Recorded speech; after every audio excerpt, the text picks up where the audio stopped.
So you want to swim the English Channel, but you don't know where to start or how to sign up. Well, today's video, we're going to talk all about that. So by the end of the video, you're going to know all the steps you need to take to set yourself up for this, to swim the English Channel as a solo swimmer. I'm the Salty Swimmer. Go like, go subscribe, do all that fun stuff. Did you do it? Great. Let's jump in.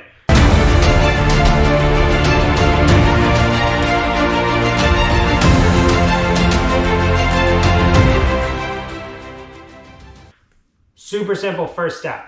Go to the Channel Swimming Association website or the cs&pf website. Go to their pilots page and you're going to email or call every pilot on the page. Most channel bookings or most pilots for channel bookings are booking 2 to 3 years out. So basically you want to email all of the pilots because the first step is securing your pilot to any English Channel solo swim. Even the relays too, you need to secure your pilot. They are booking 2 to 3 years out. So you want to email all of them and you want to ask them what tides they have available and what position they have available.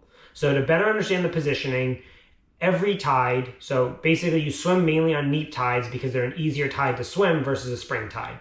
So a neap tide might last anywhere from 5 days to 10 days or even up to 12 days. In that period, they book multiple swimmers, but they do it on a position system. So if you are the first position swimmer or first slot, however they refer to it, you are basically guaranteed a swim on the first swimmable day or on the best day. Not even the first swimmable day, but the best day. So the captain's going to look at the weather when you get to England and he's going to say, all right, Wednesday looks great. That's your day. That might be the second to last day of the tide. So of your window, that might be the second to last day, but that's fine because you're the first position. You're guaranteed that swim. Obviously, no one's guaranteed to swim because of weather, things change, but on a swimmable day, first position is the only one guaranteed to swim. Then, if, say, you go your first position, you swim on the third day of your window, and the fourth day of the window looks great, then position 2 gets priority, and then they'll get their swim. And then if there's another good day in the window, then position 3, and so on and so forth till all the swimmers have gone or the window's closed. But there's no guarantee that happens. So really the only person who is guaranteed the best day is position 1. So as you're writing to the boat captains, it's important to find out what position they have available. If it were up to me, I personally would only take a position 1 or position 2 slot. I wouldn't waste my time with a 4 or a 5. I'd be on the fence about a 3. Depends on the boat captain. So you write to your pilots, figure out what tides they have available and what position they have available. And at that point, you decide which one you want. So whether it's the highest position or it's a better date for you, but a lower position, you decide what you want. You tell the boat, you tell the pilot, and then you sign the contract. All right. At that point, you are penciled in. That is your window or that's your slot.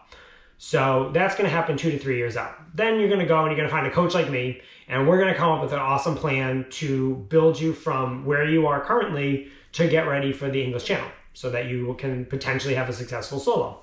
So that's going to happen in the next 2 to 3 years, depending on when your window is. Now, the year of your swim, so the 12-month period of your swim, you need to complete a 6-hour qualifying swim. And that's for both the CSA and the cs&pf. So you'll do a 6-hour qualifying swim. That means you have to swim for 6 hours in water that is 60 degrees Fahrenheit or less. Super simple. You'll do that.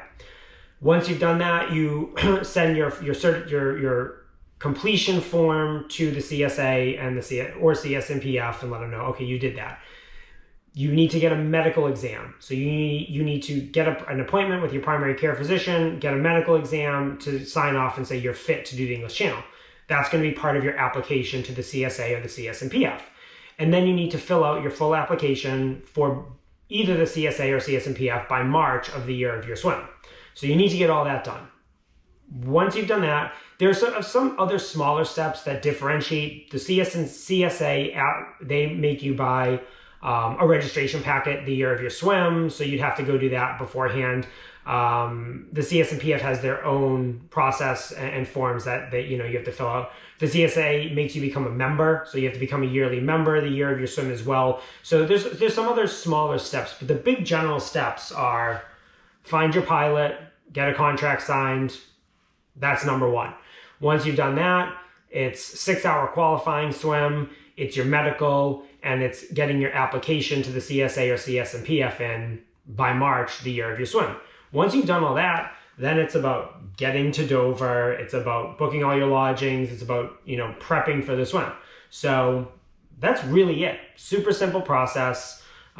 If you go to the CSA, channelswimmingassociation.com or cs&pf.co.uk, they have step-by-step guides on everything you need to do to prepare for your English Channel swim. Not just physically, but also all the steps that you need to take that we just explained in this video. So hopefully, if you were thinking about doing an English Channel swim, you now know where to start. You have resources that you can go to. You can go to my website, liquidtri.com. I have lots of blog posts on the process, how to go about it. And if you have other questions, just reach out to me. Hit me up on Instagram. I'm at The Salty Swimmer. Yep. So you can hit me up on Instagram, or you can look at our group on Facebook, or you can message right in the comments here. So hopefully you found this helpful. Go like, go subscribe, do all that fun stuff. And if you found this video interesting, you want to start prepping for the English Channel, check out my last video on English Channel swimming FAQ and how hard is it to swim the English Channel. And that will give you an inside look or behind the scenes view of what it's like to swim the English Channel. Hopefully you found this helpful, and I'll see you in the next video. Bye.